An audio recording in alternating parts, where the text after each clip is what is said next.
Bonjour et bienvenue sur la chaîne Hélios Guidance. Je vous propose le tirage sentimental relationnel affectif des taureaux pour le mois de janvier 2025. Alors ce tirage est surprenant, il nous fait passer par des hauts et des bas.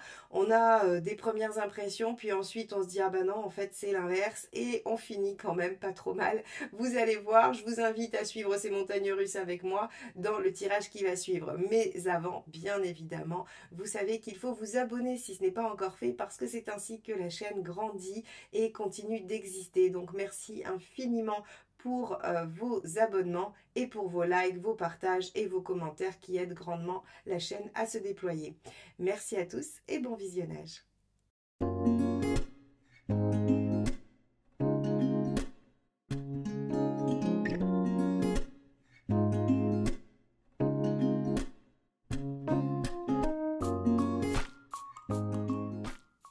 Regardons ensemble quel est l'arcane majeur qui va nous donner la tonalité de ce mois-ci pour vous les taureaux dans la sphère relationnelle, sentimentale, affective. Allez, donc, hop là, alors celles-ci se sont toutes les deux retournées.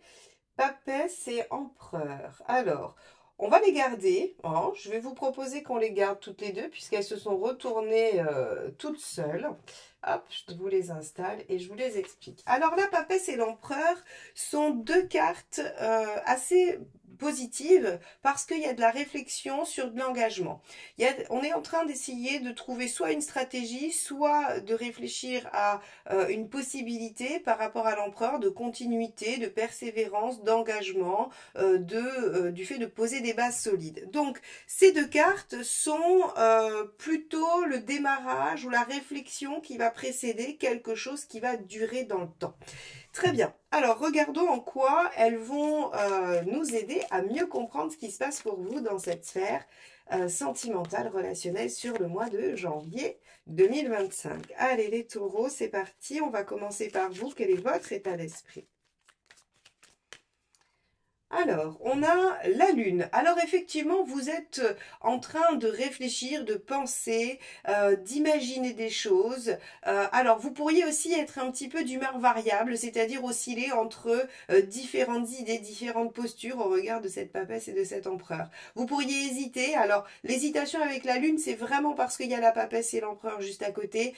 Sinon, c'est pas forcément son fort. C'est plutôt la réflexion, suivre son intuition, essayer d'être à l'écoute de ses besoins, de ses envie, de ce que l'on ressent. C'est aussi l'envie de prendre soin de soi, l'envie d'être au plus près de ce qui est nécessaire à votre bien-être. Donc on va regarder un petit peu comment tout ça va se goupiller pour vous, mes chers taureaux. Allez, donc quelle est votre envie ?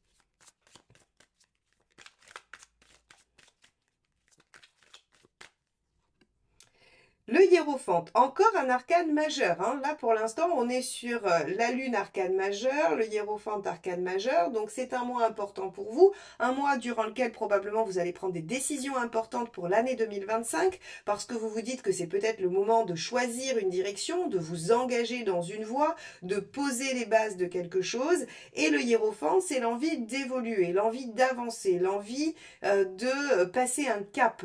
Donc, on est ici sur une période de vie où vous commencez l'année en vous disant ok, qu'est-ce que je pourrais démarrer, dans quoi je pourrais m'engager, qu'est-ce qui me ferait du bien, qu'est-ce qui est bon pour moi. Et avec le hiérophante, vous pourriez aussi avoir envie de demander conseil, d'en parler autour de vous, de savoir ce que les autres en pensent, de demander l'aval, l'autorisation à quelqu'un d'autre. Hein. Ça pourrait être demander à vos amis ce qu'ils pensent de votre relation ou de votre envie de changer des choses ou de mettre en place certaines autres choses. Allez, comment vous allez vous y prendre? Quelle est votre intention, mes chers taureaux, en ce mois de janvier? Le roi de coupe. Très bien, vous avez l'intention d'aller chercher le plaisir, rien que le plaisir et le bénéfice. Et avec ce roi de coupe, en fait, si vous voulez, votre seul guide pour décider sera ce qui vous fait du bien. Le roi de coupe, il est assez à l'aise avec ce qu'il ressent, il est assez à l'aise, il a fait le tour de la question, il n'est plus dans les obligations, il est dans la recherche de contentement, dans la recherche de joie, de plaisir et de partage, évidemment, puisque c'est un roi de coupe. Donc, ici, mes chers taureaux, on pourrait imaginer que vous vous posez la question de vous engager dans une voie. Si vous êtes célibataire et que par ailleurs vous étiez pas trop mal en célibat jusqu'à présent, vous pourriez décider de vous faire plaisir d'une façon ou d'une autre. Ou vous pourriez décider de vous engager dans une recherche de partenaires avec qui partager les bonnes choses. Si vous êtes en couple, un couple engagé depuis longtemps, eh bien, vous pourriez vous demander s'il n'est pas temps d'essayer de faire évoluer votre couple, de vous réengager ensemble vers de nouveaux projets et vers une recherche de plus de plaisir, de plus de joie, de vous recentrer sur les choses qui peut-être ont fait naître votre couple il y a longtemps. Et dans un couple récent, eh bien, on pourrait penser à s'engager, à passer plus de temps ensemble, à essayer de voir un peu comment les choses peuvent évoluer. Très bien, on va regarder ce qui pourrait bloquer, mes chers taureaux, dans ces différentes situations. On a ici le 5 d'épée. Ah, le 5 d'épée, c'est l'ego, c'est le mental, c'est les vexations. Vous pourriez hésiter parce que la situation vous mettrait en difficulté ou vous auriez peur d'être mis en difficulté ou d'être pris en défaut. Alors, plusieurs explications encore, hein, selon votre situation, parce qu'évidemment, ces cartes ne veulent pas dire la même chose selon votre point de départ. Si vous êtes célibataire, vous pourriez avoir peur de subir des affronts, des refus, et ça pourrait venir malmener votre confiance en vous. Si vous êtes déjà en couple, vous pourriez aussi avoir peur justement que la personne ne soit pas en accord avec vous, ne veuille pas faire les modifications que vous espérez, et ça pourrait vous vexer profondément, et vous avez peur de cette vexation. Et en effet, si vous êtes dans un couple récent et que vous comptez faire une demande d'engagement, quelle qu'elle soit, hein, de vie commune, de présentation aux familles ou de mariage, eh bien vous avez peur du refus. Quoi qu'il en soit, vous avez peur de prendre un affront, vous avez peur de... oui, vous avez peur d'être déstabilisé et d'être peut-être même ridiculisé dans vos demandes. Alors, qu'est-ce qui aide? 4 de coupe. Ok. De peser le pour et le contre et de voir si la situation actuelle finalement n'est pas si voilà, elle n'est peut-être pas si mal que ça. Alors encore une fois, si vous êtes dans le célibat, ben, est-ce que finalement vous pourriez pas attendre ou voir les choses qui se présentent, être plutôt passif dans cette situation et en couple ou ancien ou neuf, essayer de voir un petit peu ce que vous pouvez tirer de la situation sans forcément la faire bouger. Bon, c'est assez étonnant comme conseil. En général, le tarot est plutôt dynamique, vous conseille d'agir, de prendre les choses en main. Et là, on vous dit, bon, quand même, étudiez les choses. Alors, veuillez m'excuser, j'ai une angine, petite aparté, j'ai une angine et donc en fait, si vous trouvez que la vidéo est coupée, c'est parce que j'essaierai de vous épargner mes quintes de toux intermédiaires parce que j'ai récupéré ma voix, ce qui n'était pas le cas il y a quelques jours. Donc, veuillez m'excuser et je vais faire au mieux pour vous épargner, voilà, les quintes de toux. Donc, on y retourne. On va regarder ce qui peut poser problème, hein. C'est assez étonnant effectivement que le tarot vous dise, bah, prenez votre temps. En même temps, Papesse et Empereur, c'est une carte de réflexion, hein, donc il n'y a pas d'action, ce sont des cartes assez passives. Et oui, 4 de bâton. Le 4 de bâton et le 4 de coupe, en fait, il vous dit regardez ce qui va et ce qui ne va pas. Et avec le 4 de bâton, attention à l'engagement trop hâtif, hein, puisque c'est ce qu'il ne faut pas faire. Le 4 de bâton engage, le 4 de bâton pose des bases et c'était la carte du mariage avant, parce que c'était le fait de célébrer les bases solides que l'on avait pour pouvoir ériger ensuite. Donc ici, j'ai envie de vous dire, les taureaux, si vous avez peur de l'affront, c'est parce que vous sentez au fond de vous que ce n'est peut-être pas la bonne chose à faire et qu'il faut encore réfléchir avant de vouloir poser une action, prendre une décision ou s'engager dans cette situation. Le tarot vous dit, écoutez, avec le 4 de coupe, il y a deux options. Soit il vous dit, regardez, les choses sont pas si mal, soit regardez les choses qui ne vont quand même pas. Vous ne pouvez pas vous contenter de quelque chose de tiède. Vous ne pouvez pas construire une base solide sur quelque chose qui ne vous conviendrait qu'à moitié. Rappelez-vous que le 4 de coupe, c'est le verre à moitié plein, à moitié vide. Alors certes, il est à moitié plein, mais là, en l'occurrence, j'ai l'impression qu'on attire votre attention sur le côté à moitié vide. Donc, les taureaux, on vous dit très bien, réflexion. Ok, alors je pense que si je n'avais pas eu ces deux cartes et que j'avais eu que l'empereur, finalement, j'aurais pu vous dire, ah ben il y a un engagement, il y a quelque chose qui se pérennise. Mais là, Papesse ici vient noter une dimension de réflexion, de prendre le temps d'y réfléchir, d'y penser. Et c'est exactement ce que le tarot veut vous amener à faire. Alors on va regarder ce qu'il y a en face. Hein, ça va nous aider à mieux comprendre les conseils du tarot. On va regarder quel est l'état d'esprit de la personne en face de vous.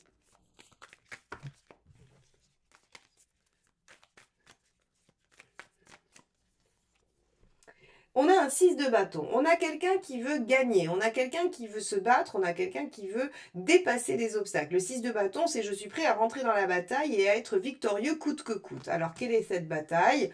On va regarder quelle est l'envie de cette personne.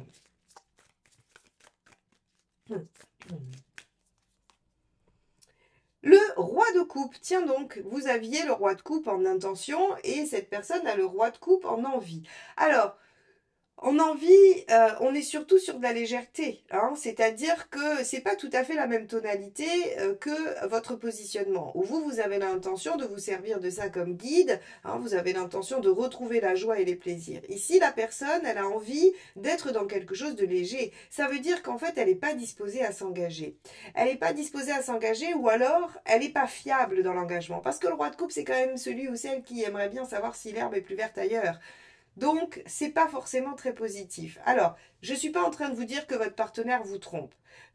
Je suis juste en train de vous dire que peut-être votre partenaire n'est pas dans des considérations aussi sérieuses et engagées que vous au moment où on se parle, au moment de ce début d'année 2025.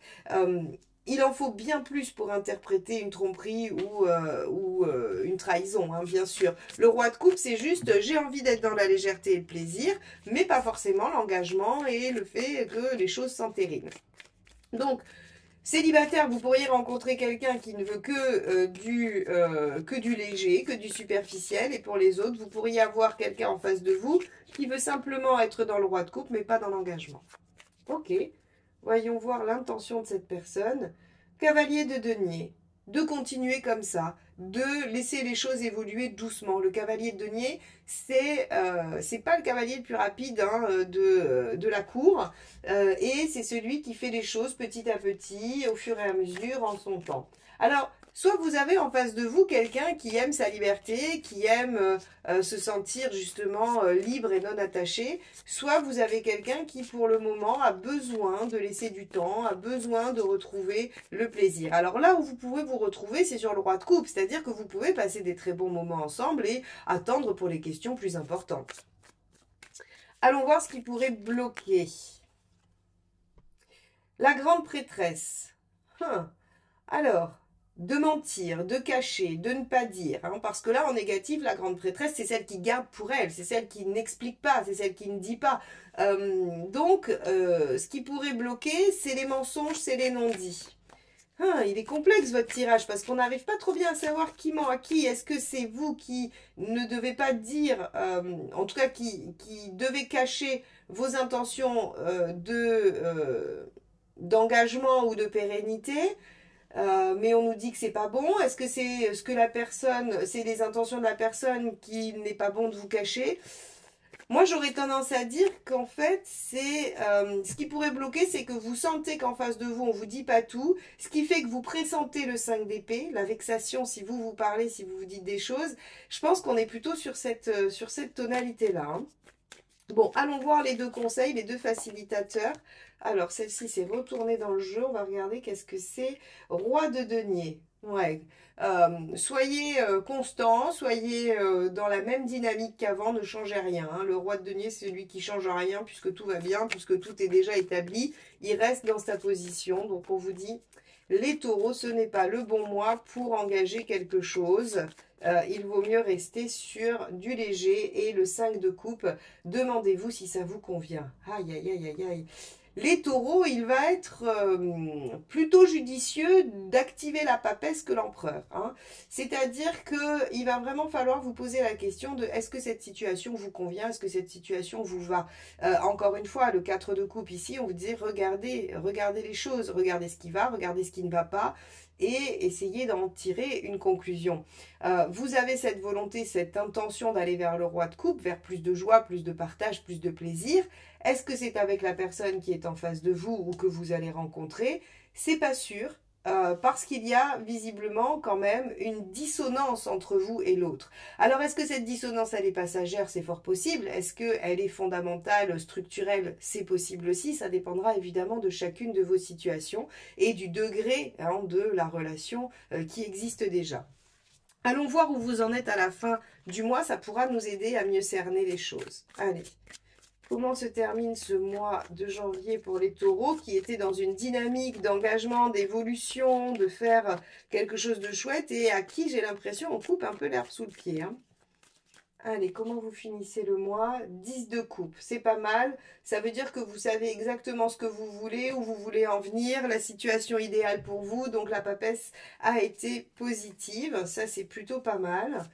Et deuxième carte.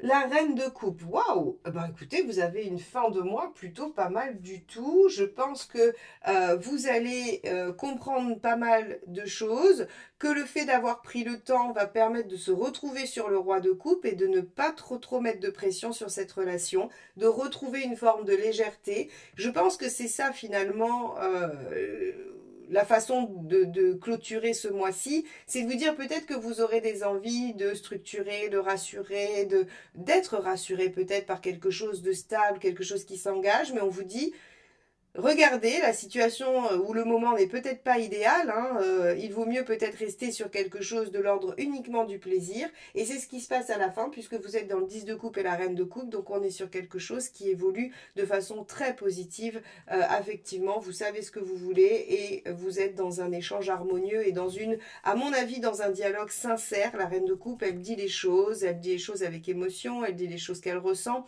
et donc là, en fait, comme on est sur une finalité, on est plutôt sur de la réciprocité. Il n'y en a pas qu'un des deux qui est honnête. Et d'ailleurs, on avait vu que ce qui pourrait bloquer, hein, c'était le fait de cacher. Donc je pense qu'il faut s'exprimer, il faut dire les choses. Voilà, j'aurais eu envie de ça, mais peut-être que c'est pas le bon moment pour toi.